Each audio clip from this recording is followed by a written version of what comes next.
Good morning everyone. आज की इस वीडियो में हम यूनिट 4 के सेशन 2 रोल ऑफ एंटरप्रेन्योरशिप के बारे में पढ़ेंगे कि एंटरप्रेन्योरशिप के क्या क्या रोल होते हैं।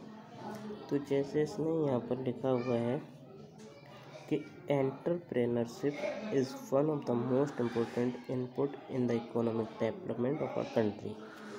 ठीक है, मतलब क्या है कि जो हमारे बिजनेस हैं, जितने भी किसी भी टाइप के जो बिजनेस चल रहे हैं, जो क्या है हमारी कंट्री की इकोनॉमी को डेवलप करने में एक इम्पोर्टेंट रोल प्ले करते हैं। It play an influence role in the economic growth and towards raising the standard of living of their people in country.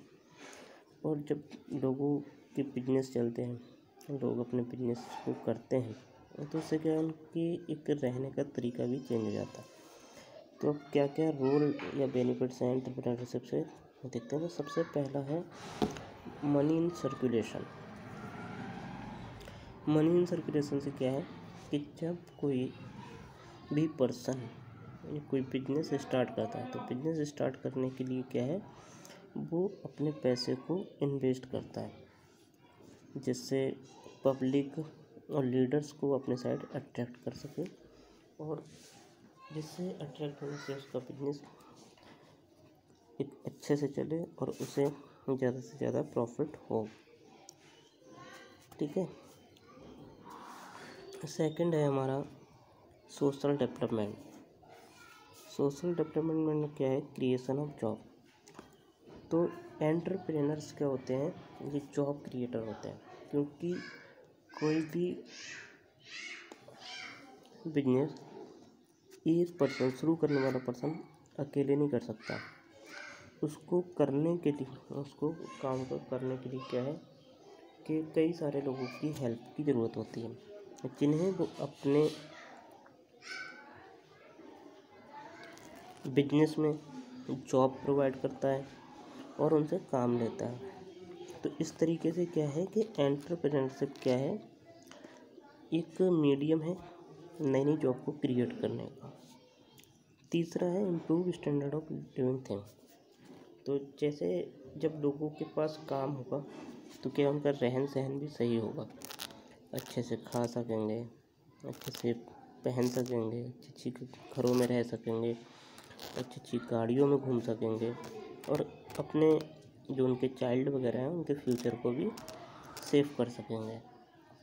तो इस तरीके से क्या है कि एंटरप्रेन्योरशिप क्या है कि हमारे रहन सहन पे भी बहुत बड़ा इम्पैक्ट डालती है। फिर नेक्स्ट है ऑप्टिमल यूज़ ऑफ रिसोर्सेज। तो इसमें एंटरप्रेन्योरशिप में क्या होता है कि जितना हम ज़्यादा वर्क हार्ड करेंगे उतनी ही हमें सक्सेस मिलेगी। वर्क हार्ड से मतलब क्या है कि जो रिसोर्सेज हैं बिजनेस को चलाने के लिए, हम उन रिसोर्सेज का ज़्यादा से ज़्यादा यूज़ करें। उससे मतलब यूज़ करने से मतलब क्या है कि कैसे हम किन किन तरीक़ों से अपने बिजनेस को प्रमोट कर सकते हैं, उन रिसोर्सेज का यूज़ करना। ठीक है, नेक्स्ट है मोर benefits at lower price product. अब जैसे आप प्रेजेंट टाइम में देखो कि कोई भी एक प्रोडक्ट अलग अलग कंपनीज बनाती हैं, फिर उनमें क्या होता है कंपटीशन चलता है, किसी के प्राइस कम होते हैं, किसी प्राइस ज़्यादा होते हैं। तो जिससे क्या है कि हम कम प्राइस पर एक प्रोडक्ट को ख़रीद सकते हैं। जैसे मैंने एग्जांपल बताया कि जो आजकल एडवांस टेक्नोलॉजी जो है उसमें कंपटीशन बहुत ज़्यादा हो गया है, जिसकी वजह से उनके प्राइसों में गिरावट आ रही है। जैसे आप LED टीवी का एग्जांपल ले सकते हो। ठीक है, कम्युनिटी डेवलपमेंट से क्या होता है कि जब आप बिजनेस कर रहे हो तो उसमें आपको क्या है हाईली एजुकेटेड और ट्रेंड पर्सन्स की ज़रूरत होती है। तो जिससे क्या है कि जब लोग हाईली एजुकेशन लिए होंगे और उनके पास एक स्पेशल ट्रेनिंग होगी, तो उससे क्या है हमारी कम्युनिटी का डेवलपमेंट होता है, लोगों में सुधार आते हैं। तो ये कुछ हमारे पॉइंट्स थे जिन पे हमारा एंटरप्रेन्योरशिप का काफ़ी बड़ा रोल होता है, जिसमें पहला था कि money circulation, creation of job, improve standard of living, optimal use of resources और benefits at lower price, community development। I hope कि आपको ये वीडियो पसंद आया होगा। Thank you.